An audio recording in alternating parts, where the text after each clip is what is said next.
vimos como cientos de indígenas llegaban a la ciudad denunciando el incumplimiento del gobierno a los pactos que se llegaron en el 2013. Los pliegos de peticiones son inmensos, así como sabemos que las necesidades de nuestros indígenas y campesinos son inmensas. Por esta razón quisimos tomar un tema que es chiquito pero importante. Hace 2 años vimos al gobierno comprometiéndose en los grandes medios del país a congelar la resolución 970, la resolución que regulaba el uso de semillas y que prohibía a los campesinos reproducir y sembrar sus propias semillas, llamadas semillas de costal. Así que decidimos seguirle la pista a esta pequeña promesa. Bienvenidos a Historias de Nadie. Esta noche, ¿qué pasó con la 970?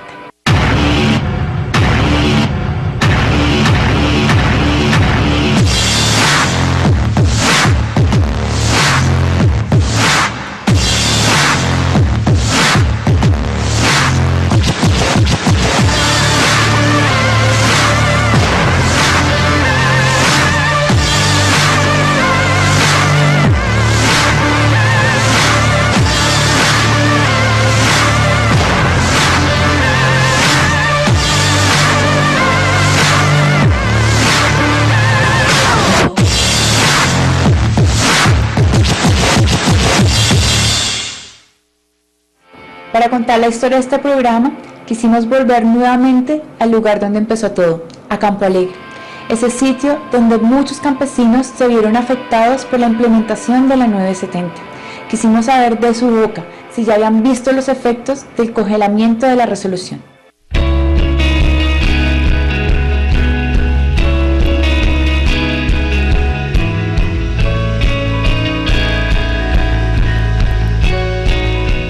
Bueno, cuando se levantó el paro por toda esa presión social que hubo en el 2013, lo primero que salió a decir el gobierno nacional para calmar los ánimos era que se iba a congelar o suspender la norma durante 2 años, mientras se hacía una nueva norma que sí verdaderamente beneficiara a los agricultores. Pero despertamos esta mañana con la noticia de que el gobierno había decidido congelar esa resolución 970 por el momento, debido a las conversaciones que sostiene con los campesinos, que una y otra vez también han dicho en todo escenario público y privado que esa resolución los expone a una serie de atropellos, que les limita ciertos derechos que tienen de cosechar sus semillas y que pone a buena parte del país enfrente de lo que, presentándose como una protección a la calidad de las semillas, podría ser el inicio velado de una dictadura alimentaria en la cual terminemos todos solo pudiendo sembrar semillas de algunas multinacionales con presencia en Colombia. Efectivamente, nunca el ICA ni el gobierno hizo una suspensión o derogatoria de esta norma. Se engañó a los campesinos porque los campesinos pensaron que ya el problema se había solucionado con el hecho de que no se iba a aplicar la resolución 970. En estos momentos estamos haciendo todos los análisis jurídicos posibles para poder decir si se congela o se deroga la resolución 970. Decir si se congela o se deroga la resolución 970. Todavía jurídicamente la oficina jurídica no nos ha dado el concepto.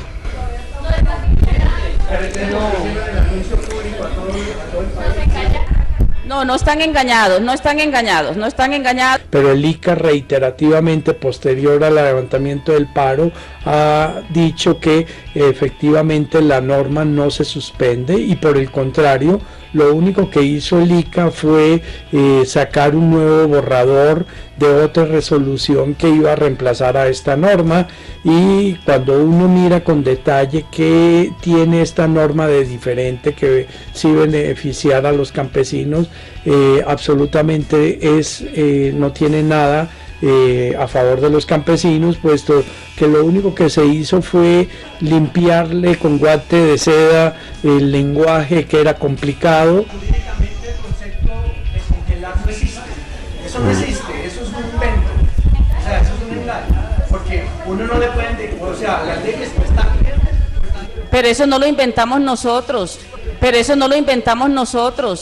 No, pues en consecuencia de pronto de que la 970 la hayan quitado o no la hayan quitado, no lo han hecho, ¿sí?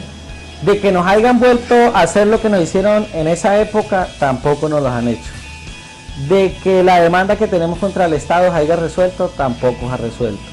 O sea, todos siguen lo mismo, pero pues de algo sirvió ese revolcón, porque ellos se quedaron como quietos porque sabían que la habían embarrado.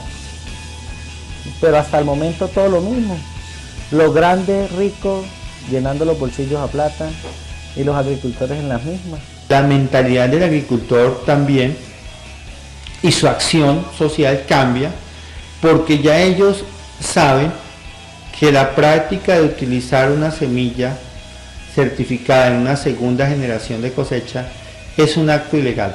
Sin embargo, la práctica persiste porque ante las circunstancias concretas de la política agraria, donde el campesino encuentra mucho más barato producir su cosecha con semillas, como las denominan de costal, pues sencillamente el campesino opta para sobrevivir económicamente.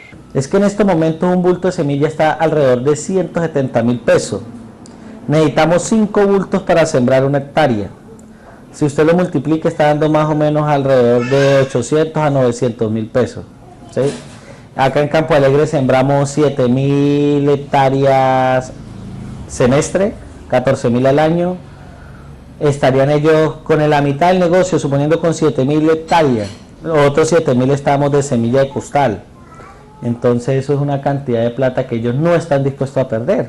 En este momento estoy utilizando semilla paddy, o sea de costal, por la sencilla razón de que los elevados costos de la semilla certificada elevan los costos de producción considerablemente. Lo más importante para uno trabajar cuando no tiene plante es que le hagan el crédito.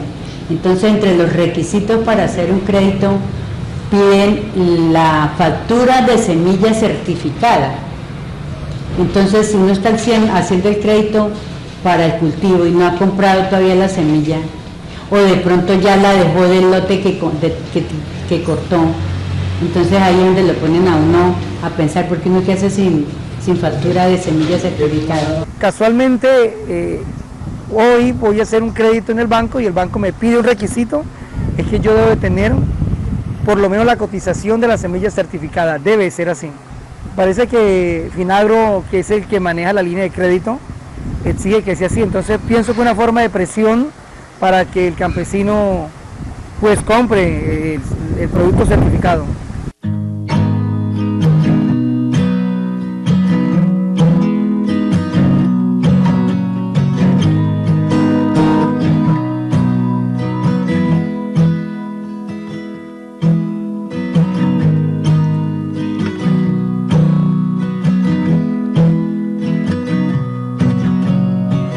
El hecho de un país que tiene más de 20 millones de personas en miseria, que significa que son personas que viven con menos de $1 día, hace que muchas personas de este país no tengan acceso a un grano de arroz. Y el arroz es la base fundamental del plato colombiano. O sea, si hacemos antropología de la alimentación en Colombia, vamos a encontrar que el arroz es pieza fundamental en todos los sistemas culturales. Hay toda una simbología de la comida y la alimentación. Entonces, con todos esos análisis, yo creo que al ver uno que la base fundamental de su comida, la que uno comparte diariamente, es botada a un basurero y destruida de la peor manera. En el momento que ellos se les esté saliendo la plata de los bolsillos, va a volver a ver lo mismo. En el momento que los agricultores, un ejemplo, en estos momentos que ellos tengan el 70 y los agricultores el 30, ¿sí? Suponiendo, no sé cuánto será el margen, ellos vuelven a hacer lo mismo en el momento que el agricultor tenga el 70 y ellos el 30, vuelven a hacer lo mismo porque la plata se les acaba. Y yo no sé por qué la gente se muere buscando en la plata. Sí, esa es una gran realidad. Y los animales se mueren buscando la comida. ¿Sí? Y si usted se da cuenta, uno, o sea, yo no sé hasta dónde es tan ignorante uno que se muere buscando la plata y tan bonito que es el tiempo. El tiempo es un oro. ¿Y qué vale más, la plata o el oro?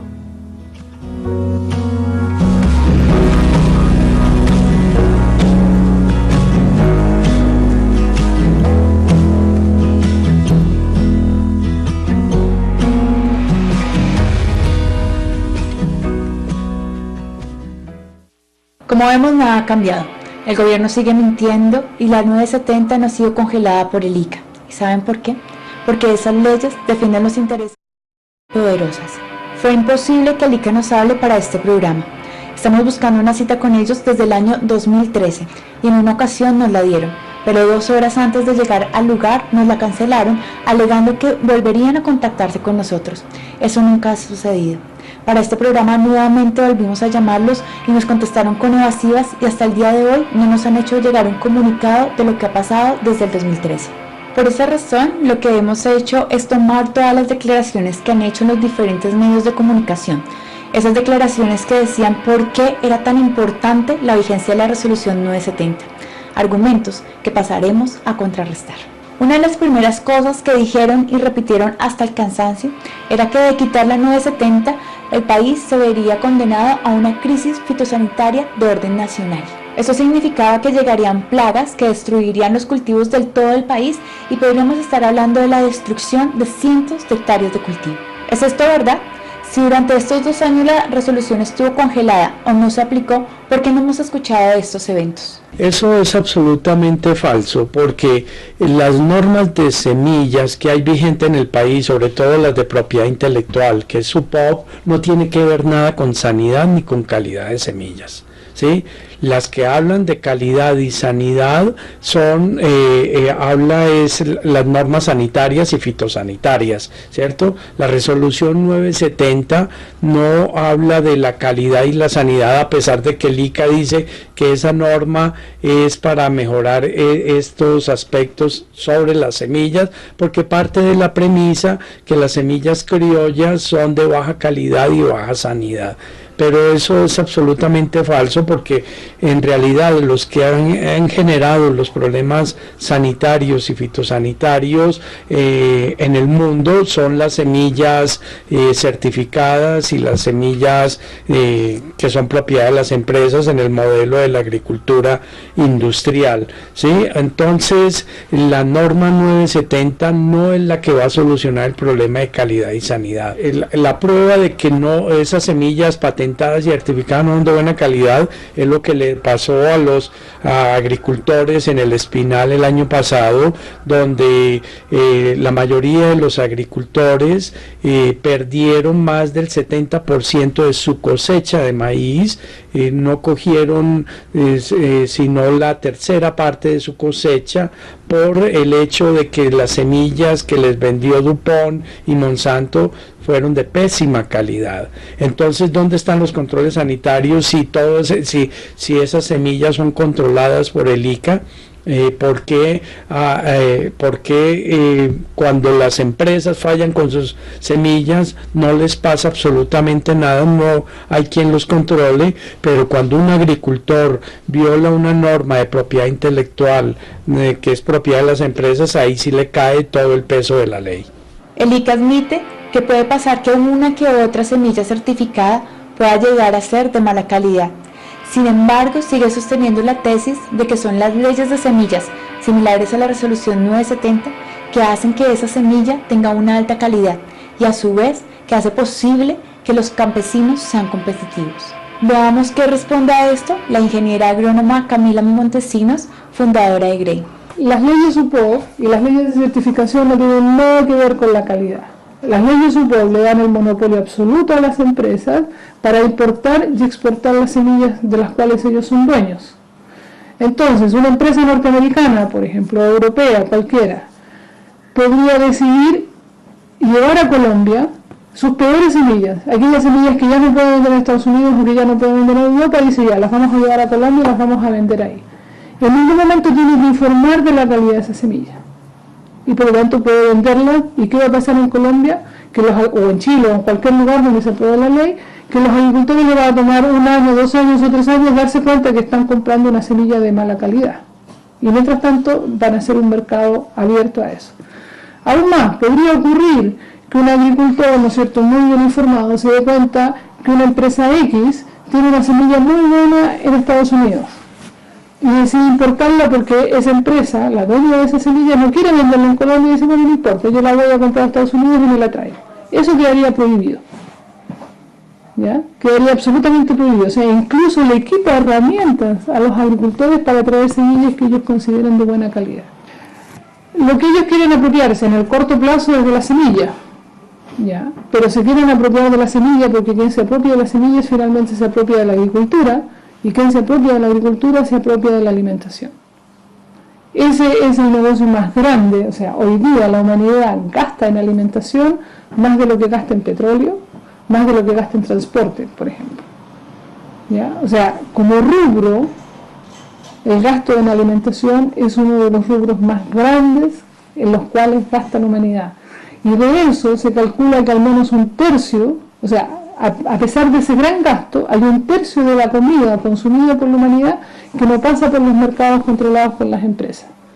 Y apropiarse de las, apropiarse de las empresas, apropiarse de la alimentación, significa apropiarse de ese gran negocio. Entonces hoy día es un elemento central de parte de las empresas terminar con la agricultura independiente. ¿Qué se apropia de la semilla? Significa que pueden poner pesticidas, que pueden poner fertilizantes, que pueden poner una forma de comercializar, que pueden poner los mercados, que puede decidir a quién se le vende y a quién no se le vende. Y es ese control hoy día el que se quiere. No tiene absolutamente nada que ver ni con calidad ni con productividad. Si fuera así, habría exigencias en las leyes y no las hay. Tú puedes revisar la ley una por una y no hay. Lo único que se exige es germinación. Nada más. No conformes con esto, los defensores de las leyes de semillas dicen que la legislación es un paso necesario. También dice que aquellos que nos oponemos a la ciencia como quien se opone a la medicina. Sin embargo, tanto Germán Vélez como Camila Montesinos van a desmitificar aquello de la necesidad de las leyes para que la agricultura sea moderna. Sí, eso es absolutamente falso, que para poder desarrollar la agricultura y poder ser sostenibles a nivel alimentario, requerimos de la agricultura, dependiente de todos estos paquetes tecnológicos y de semillas certificadas. En el mundo ya hay muchas pruebas que nos muestran que el 70% de la comida de la población mundial es producida por pequeños y medianos agricultores. O sea, no es verdad que la agricultura moderna mecanizada que supuestamente nos trae el desarrollo a partir de los tratados de libre comercio y de la globalización de la agricultura y de la economía es la que nos va a solucionar el problema alimentario. Por el contrario, esta agricultura, de semillas patentadas, certificadas y dependientes de todos estos paquetes tecnológicos, pues no están diseñadas para producir comida, sino para producir materias primas para la industria, como el caso de los agrocombustibles, que están reemplazando gran parte de las áreas agrícolas que supuestamente deberían producir alimento, pero que en el fondo pues están en el agronegocio de la agricultura industrial. Entonces la agricultura, todas estas semillas certificadas, en vez de traer posibilidades para que los pequeños agricultores sean los que sigan produciendo la comida, por el contrario los saca del mercado, los saca de la posibilidad de que sigan produciendo alimentos, y finalmente pues este modelo de las semillas certificadas lo que hace es concentrar aún más el monopolio de unas pocas empresas que están controlando todo el tema de la producción de semillas y todo el sistema alimentario. Si tú miras, por ejemplo, el maíz, ¿ya? El trabajo, si tú miras el ancestro del maíz, ¿conoces el ancestro del maíz? Podrías a lo mejor mostrar una foto o algo. El ancestro del maíz es una espiga, incluso más flaca y yo diría débil que una espiga de trigo actual, ¿ya? Ese es el teocinto, es una espiga delgadita que ni siquiera tiene cubierta. ese antepasado del maíz se convirtió en el maíz que conocemos nosotros, que es la mazorca, ¿no es cierto?, llena de granos, con muchos colores. Tú tienes maíces, ¿no es cierto?, de los más variados colores. Ese trabajo genético es un trabajo genético inmenso, y eso lo hicieron exclusivamente los pueblos indígenas de América Latina, especialmente los pueblos de Centroamérica, pero también los pueblos, por ejemplo, de toda la zona perú-boliviana. Es un trabajo genético que ningún científico ha hecho jamás. Hoy día el trabajo genético que conocemos como científico es un trabajo de cruzamiento, que en el maíz, digamos, se puede hacer relativamente fácil, no requiere técnicas sofisticadas ni mucho menos, y después de selección. Y eso resulta que los campesinos han hecho eso y mucho más durante siglos. Entonces, en vez de apoyar este trabajo centralizado, si nosotros lográramos apoyar el trabajo descentralizado en manos campesinas, sería mucho más efectivo desde el punto de vista biológico. Vamos a seguir destruyendo los argumentos que sostuvieron aquellos que defienden las leyes que privatizan la semilla. Pero antes de eso vamos a ir a una pausa y seguimos con más historias de nadie.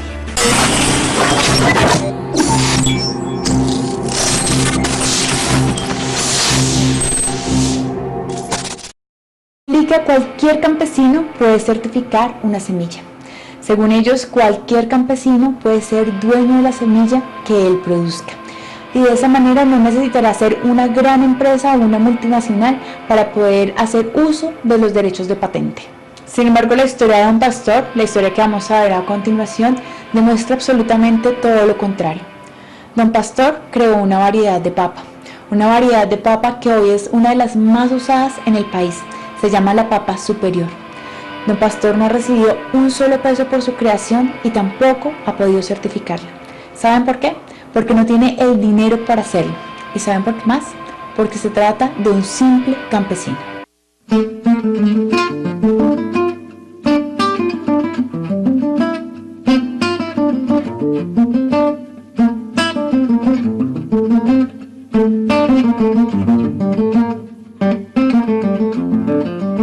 La meta no era tener una semilla que tuviera igual de competitividad a las que sacaban las entidades y que estaban en el campo en ese entonces. Antes de esta que tenemos aquí en el mercado, yo saqué muchas más variedades que no dieron resultado, que no sirvieron porque no dio producción, porque no tenían calidad, por cualquier cosita. No servían. Hasta que llegué a la que hoy tenemos en el comercio. Se llama Punto Blanco, por tener los ojitos blancos. Pero la gente comenzó a llamarla superior porque daba muy bueno. O sea que en el mercado se conoce como superior. En el campo se conoce como superior. Aunque el nombre inicial fue Punto Blanco.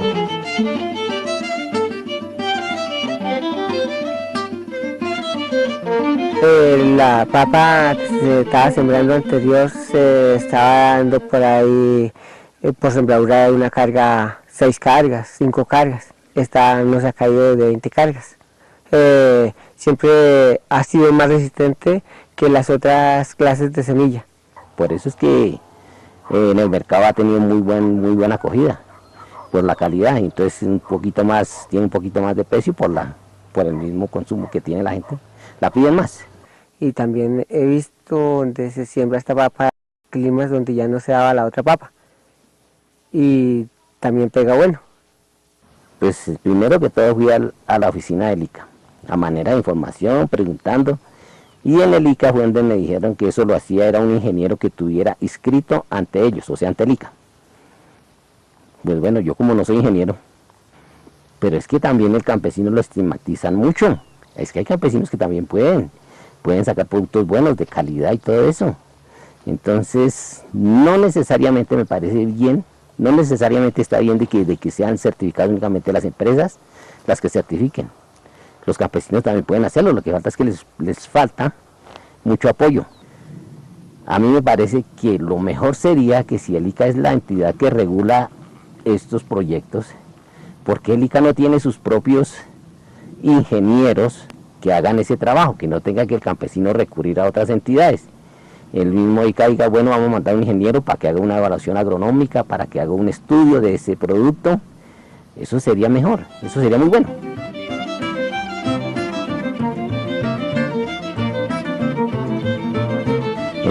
Otras entidades quieren atribuirse lo que uno ha hecho. una entidad le puede piratear a una semilla a cualquier campesino, porque ellos tienen todo a su mano. En cambio, el campesino no tiene quien lo proteja, no tiene nada. Entre la certificada y esta que no ha sido certificada, es más fuerte esta, porque es más dura de pellejo y es más dura, entonces menos virus se le entra y se queda más sanita.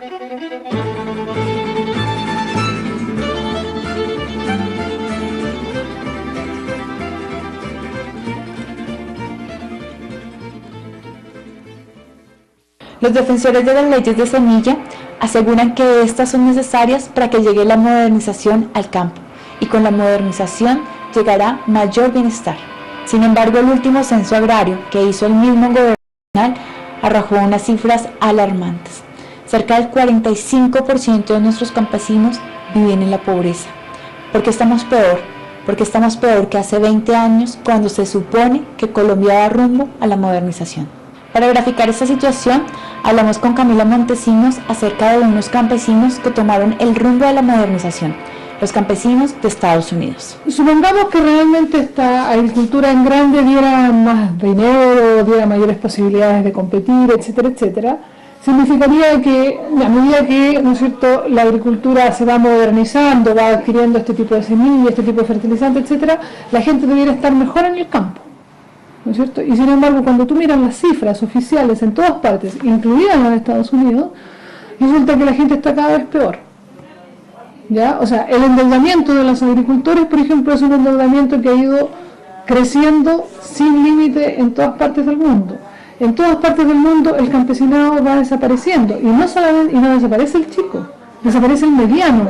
Justamente los primeros que desaparecen no son el campesino que trata de mantenerse con sus propios recursos, sino que justamente la gente que trata de modernizarse e industrializarse. Esos son los primeros en desaparecer. Y han desaparecido, y no es un problema de pobreza, porque donde justamente primero desaparecieron fue en Estados Unidos y en Europa. Y tú miras las estadísticas y son millones de campesinos que desaparecen en los últimos 20 años, justamente donde la modernización se acelera. Lo otro, Estados Unidos, ¿ya? Si este proceso de modernización fue tan fantástico, significaría que hoy día el ingreso de los agricultores de Estados Unidos es cada vez más fuerte. Y resulta que si tú miras las estadísticas de Estados Unidos, del Departamento de Agricultura de Estados Unidos, lo que ves es que tienes un proceso de endeudamiento y un margen económico cada vez menor. En los años 20 del siglo pasado, un agricultor normalmente gastaba para producir 1/3 de lo que le ingresaba y los otros 2/3 a su bolsillo. Hoy día la cifra es a la inversa. De todo lo que gana tiene que gastar 2/3 en comprar todo lo que tiene que comprar, incluido el crédito, porque no puede producir si no tiene crédito, ¿ya? Y solamente se puede embolsar 1/3. Entonces, eso de que la modernización te mejora la situación económica, no hay en ninguna parte cifras que te demuestren que eso es así. Lo que nosotros vemos es que ha habido un avance de las empresas apropiándose de la agricultura. No son agricultores, son empresas que explotan, digamos, la tierra y que se meten a la agricultura. Ese es el único tipo de agricultor que ha avanzado en los últimos 20 años. Los agricultores están desapareciendo en el mundo entero. ¿Esas empresas que tomaron la agricultura son más productivas que los campesinos? ¿La modernización acaso asegura mayor productividad? Todos los estudios económicos que existen en los 5 o 6 continentes, como quieras ponerlos, ya, o los 4 continentes, si incluyes a Australia y Asia, muestran que los más chicos son más productivos que los más grandes. Todos. En Europa, por ejemplo, hay análisis oficiales que muestran que la productividad por hectárea de los chicos es entre un 10 y un 30% mayor que la productividad de los grandes. ¿Ya? Vas al África, los chicos son mucho más productivos que los grandes. O sea, en todas partes donde tú vas, ves que los chicos son más productivos. ¿Y por qué desaparecen? Porque se los está ahorcando económicamente con todas estas medidas. Entonces, todas estas medidas que nosotros vemos no son para mejorar la productividad, son para ahorcar a los chicos de forma tal que los grandes se puedan apropiar de la agricultura. El gobierno ha repetido hasta el hartazgo que la resolución 970 nada tiene que ver ni con los transgénicos ni con el TLC. En este bloque vamos a mostrar por qué el gobierno nacional miente en este aspecto. Hablamos con Camila Montesinos sobre este tema y ella nos cuenta acerca de la resolución 970, su vinculación con los transgénicos, y también nos habla de Argentina como el mal ejemplo para las multinacionales. Las leyes son para todas las semillas, absolutamente todas las semillas, transgénicas o no transgénicas. Y el objetivo de las empresas es apoderarse de todas las semillas, transgénicas o no transgénicas. Lo que sí ocurre es que este tipo de leyes es necesario para convertir el negocio de los transgénicos en un negocio aún más lucrativo para las empresas. ¿Por qué? ¿Qué les pasó en Argentina? Que en Argentina entraron los transgénicos, invadieron el país, eliminaron, podría decirse, la agricultura argentina y la convirtieron en una agricultura de transgénico. En este momento con 36 millones de hectáreas por lo menos de cultivos transgénicos, pero resulta que los agricultores, grandes, chicos, pequeños, pero incluso los grandes o especialmente los grandes, siguieron reproduciendo la semilla y no le compraron a las empresas. Entonces el negocio para Monsanto, para Syngenta, para la Bayer, etcétera, no fue tan espectacular como ellos esperaban que fuera. Y de eso aprendieron. Entonces dijeron, bueno, la próxima vez que introduzcamos transgénicos en algún país así de lleno, necesitamos primero que haya una ley que nos asegure que nosotros vamos a controlar la semilla y no sean los agricultores las que sigan reproduciéndola. Entonces por eso, esta no es una ley de transgénicos, es una ley para todas las, una ley que las empresas necesitan para que el negocio de los transgénicos sea aún más espectacular para ellos de lo que ya es. Cuando se aprobó la ley 1518, que es UPOP 91, efectivamente en el capítulo 9 de propiedad intelectual del TLC habla explícitamente de que el país, los países firmantes de estos tratados, luego de la suscripción de estos, tiene que suscribir varios tratados internacionales de propiedad intelectual, entre ellos UPOP 91. Entonces, cuando uno mira en su conjunto todas las normas, la 970, el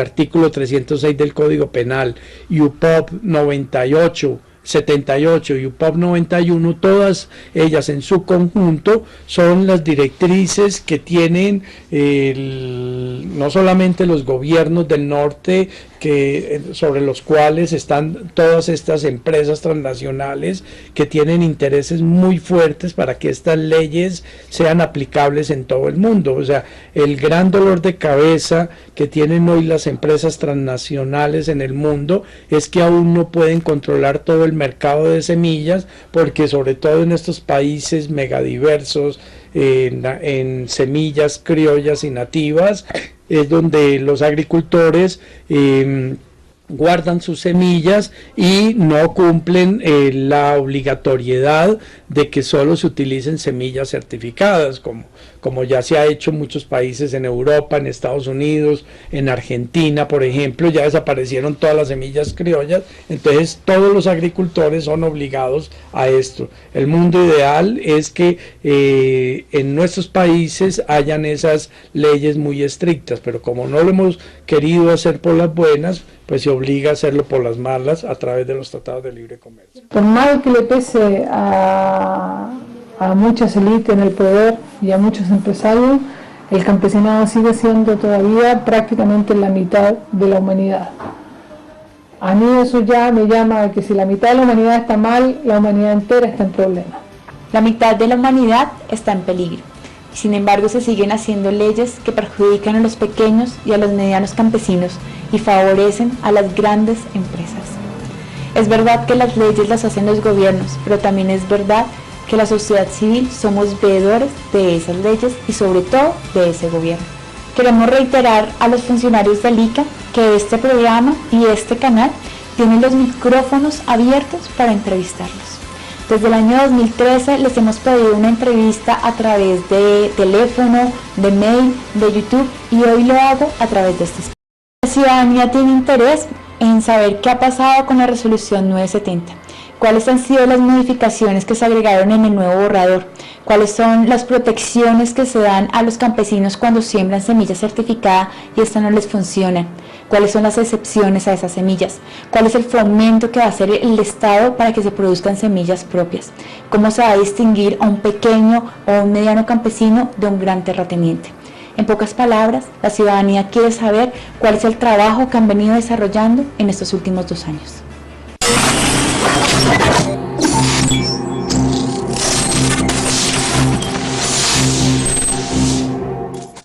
Un programa especial, es el último de esta serie de capítulos de Historias de Nadie.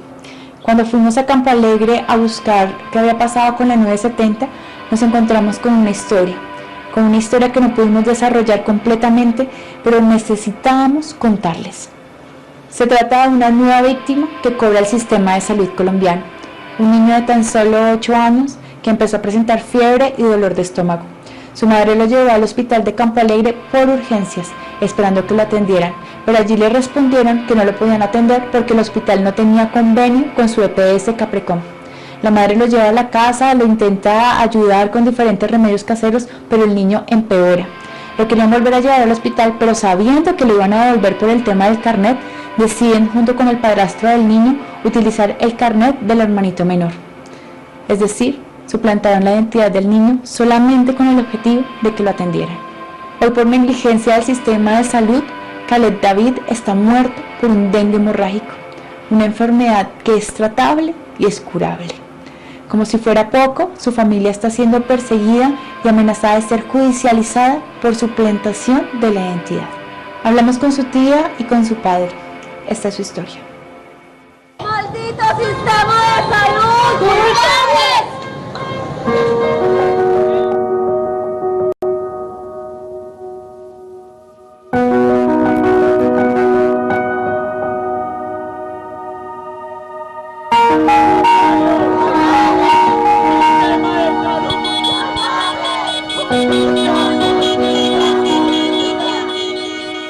El niño continúa con su estado, con su malestar, para lo cual la mamá pues vive en Campo Alegre, Huila, acude al centro de salud, al hospital El Rosario de Campo Alegre por urgencias para que atiendan el niño, con el precedente que ella anteriormente había llevado ya a este mismo hospital al niño para que lo atendieran por urgencias. El niño reside en Campo Alegre desde hace 8 meses tan solamente, porque desde diciembre, en años anteriores, vivía en Fusagasugá con mi hermano.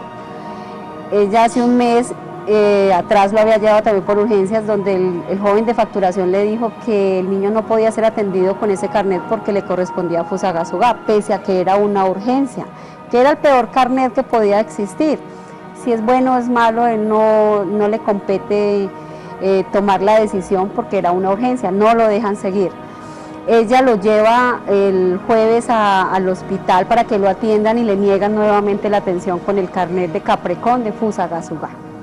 Se devuelve a la casa, sigue manejando en tema casero el estado de salud del niño. El niño se complica, por algo así decirlo, el día viernes, porque el niño manifiesta que le duele mucho su barriguita, que mami quíteme el dolor de barriguita. Entonces ella decide, en medio de su angustia y su desesperación, ella convive con una pareja actualmente que no es mi hermano.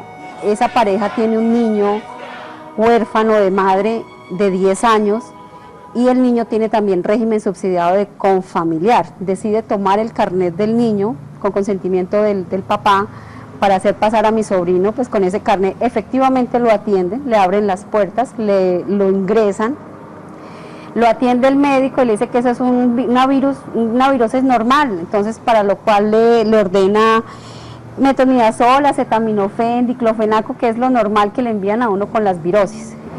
El día viernes el niño continúa mal, pese a que ella le está dando la medicación, continúa muy mal en la casa y ella acude el sábado a las 7 de la mañana nuevamente por urgencias. El médico lo revisa, le toma signos, le palpa el estómago y dice, sí, efectivamente el niño tiene el estómago inflamado, pero eso debe ser una gastritis. Sígale dando lo que le enviaron, no le ordena ningún tipo de medicamento y lo único que le ordena son unos signos de recomendación. Si el niño tiene signos de alarma, no recomendación. Si tiene cefalea intensa, fiebre, sangrado por boca o nariz, dolor abdominal, diarrea con moco, sangre, ingresar por urgencias y siga dieta con abundantes líquidos. No le ordena nada. Mi cuñada me comenta que le pide al doctor, ¿usted por qué no me hidrata al niño? ¿Por qué no me le pone un suero? El niño lleva 4 días sin comer, está vomitando. el doctor dice que no es necesario hidratarlo, que vaya mamá, váyase a la casa, déle el medicamento y cualquier signo de alarma regresa. Ella sale del hospital y va a una farmacia conocida, le pide a la farmacia que por favor le coloquen se le coloquen líquidos al niño porque ella ya le está dando suero oral. Efectivamente lo canalizan en la droguería, le colocan el suero, ella se lo lleva para la casa, el niño presenta entre comillas algo de mejoría porque obviamente está siendo hidratado, pero el niño seguía quejándose del dolor abdominal. Ella pues lo tenía en la casa con sus pañitos de agua tibia en la cabeza, en el estómago, y tratando de calmarlo al niño porque pues ella decía, pues ya lo estoy medicando, pues ya debe estar bien el niño.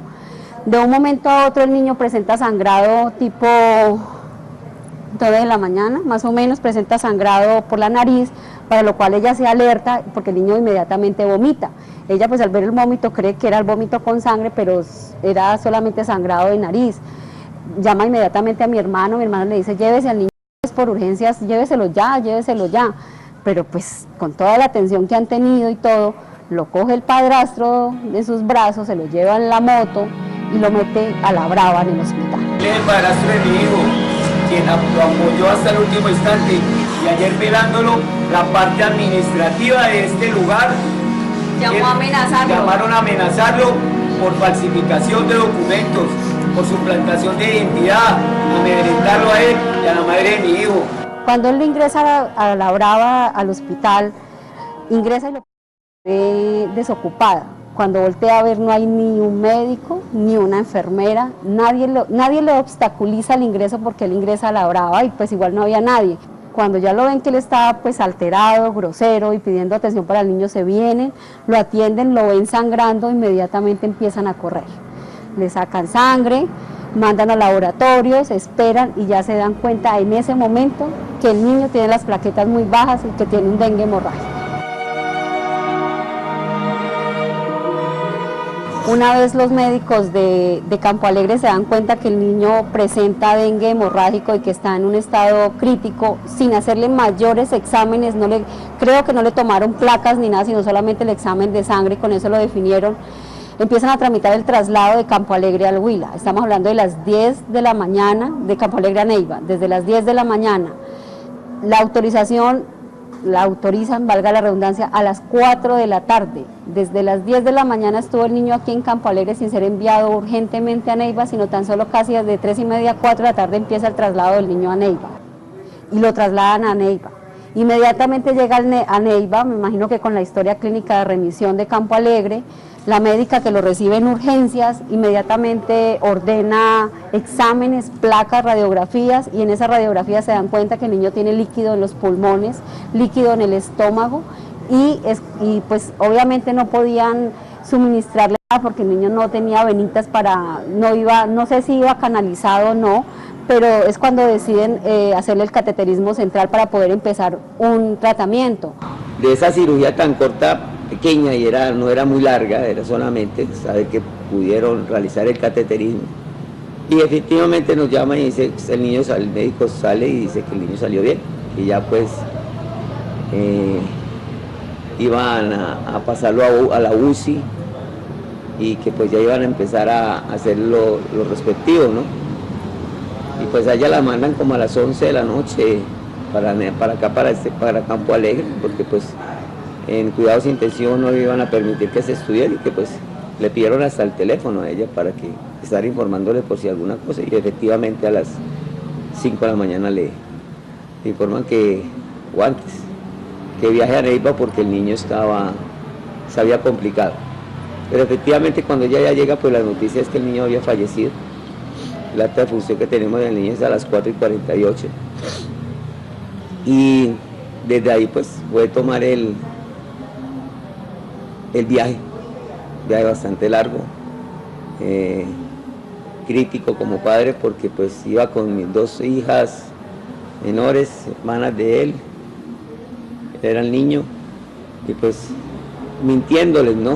Que fue difícil, mintiéndoles por la salud de su hermanito, porque pues en un momento ellos sabían que estaba mal y pues que estaba grave y que había que seguir orando porque su pronta recuperación. Y dado un caso en el trayecto hacia Neiva, recuerdo mucho a mi hija Sharon Dalí se quedó mirando hacia el techo del vehículo y queda mirando y dice, papá, dime la verdad, ¿Cal está con nosotros o Cal está con Jesús?